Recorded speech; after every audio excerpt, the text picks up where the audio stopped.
कुछ यूनिवर्सिटीज में सिर्फ किताबें पढ़ाई जाती हैं, लेकिन 1923 में लाहौर के नेशनल कॉलेज में रेवोल्यूशन हवा में था और 16 साल के भगत सिंह ने घर वालों की अरेंज्ड मैरिज से भागकर इसी हवा में सांस ली। भगत सिंह का दिमाग बाकी लोगों से अलग था। वो सिर्फ हिस्ट्री पढ़ते नहीं थे, वो उसे सिंथेसाइज करते थे। उन्होंने रशियन और फ्रेंच रेवोल्यूशन से लेकर आयरलैंड के आर्म्ड रिबेलियंस को डीप स्टडी किया। वो जानते थे कि कब सिर्फ प्रोटेस्ट करना काफी है और कब वायलेंस जरूरी बन जाता है। पर कोई भी रेवोल्यूशन अकेले नहीं होता। यही वो जगह थी जहां हिस्ट्री की सबसे डेडली और ब्रिलियंट टीम बनी।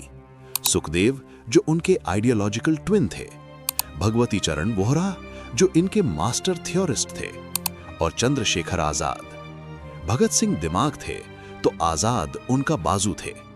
दोनों मिलकर हिंदुस्तान सोशलिस्ट रिपब्लिकन एसोसिएशन यानी HSRA का कोर बने।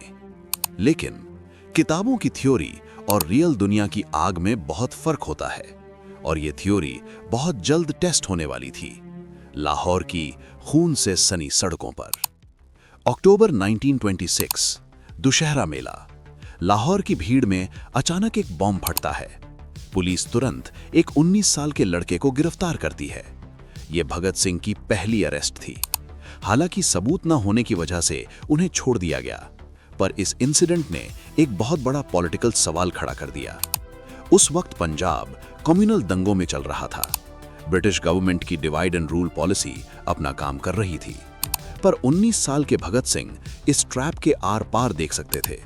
उनका विजन अपने वक्त से बहुत आगे था। उन्होंने ओपनली कहा कि हिंदू मुस्लिम दंगे एक मैन्युफैक्चर्ड कॉन्फ्लिक्ट हैं। जब तक किसान और मजदूर आपस में लड़ते रहेंगे, ब्रिटिश राज सेफ रहेगा। इसीलिए उन्होंने नौजवान भारत सभा बनाई, जो स्ट्रिक्टली सेक्युलर थी।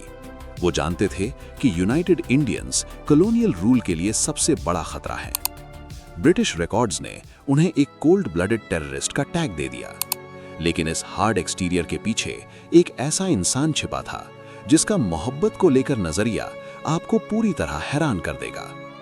हिस्ट्री में किसी इंसान को मशीन या टेररिस्ट बोलकर उसकी ह्यूमैनिटी को इरेज करना बहुत आसान होता है, पर जो इंसान लिखता हो कि लव इज नेवर बीस्टियल, वो कोई ऑर्डिनरी बॉम्ब थ्रोअर नहीं हो सकता।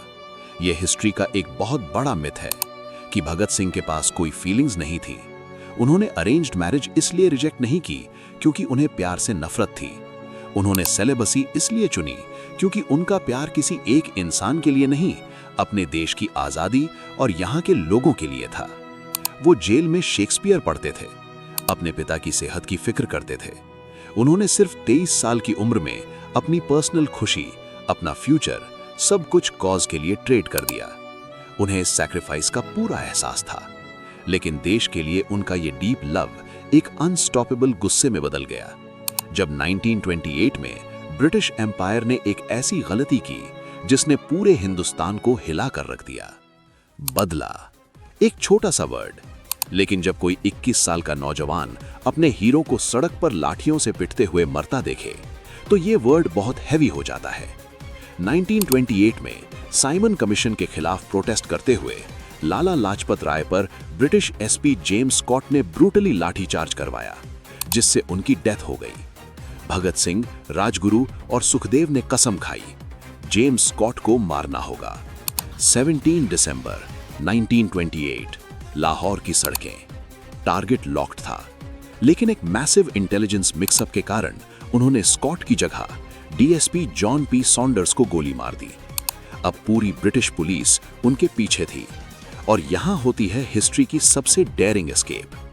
दुर्गा देवी वोहरा एक मॉडर्न औरत के भेस में उनकी वाइफ बनती हैं। भगत सिंह एक क्लीन शेवन ब्रिटिश साहिब बनते हैं और राजगुरु उनका नौकर। पुलिस की आंखों में धूल झोंककर वो सेफली लाहौर से निकल जाते हैं। वो आसानी से बच निकले थे, लेकिन उनका मकसद छिपना नहीं था। उनका अगला टारगेट कोई पुलिस ऑफिसर नहीं, बल्कि ब्रिटिश एम्पायर का सबसे बड़ा और सबसे सिक्योर आंगन था, दिल्ली असेंबली। 8 अप्रैल 1929, ब्रिटिश इंडिया का सबसे पावरफुल लेजिस्लेटिव हॉल। दो नौजवान अंदर आते हैं, उनके पास बॉम्ब्स हैं। पर सबसे हैरान करने वाली बात ये नहीं थी कि उन्होंने बॉम्ब फेंका। सबसे बड़ा शौक ये था कि धमाके के बाद वो वहां से भागे ही नहीं। क्यों? दरअसल असेंबली में पब्लिक सेफ्टी बिल और ट्रेड डिस्प्यूट्स बिल पर बहस चल रही थी। ये ऐसे कानून थे जो इंडियन वर्कर्स और आम लोगों की आजादी को पूरी तरह कुचल देते। भगत सिंह और बटुकेश्वर दत्त एग्जैक्टली जानते थे उन्हें क्या करना है। जैसे ही डिबेट पीक पर पहुंची, उन्होंने एम्प्टी बेंचेस पर बॉम्ब्स फेंक दिए। हॉल धुएं से भर गया। लोग अपनी जान बचाकर भागने लगे। अब हिस्ट्री का सबसे बड़ा मिथ ये है कि लोग किस्मत से बच गए या भगत सिंह का निशाना चूक गया था।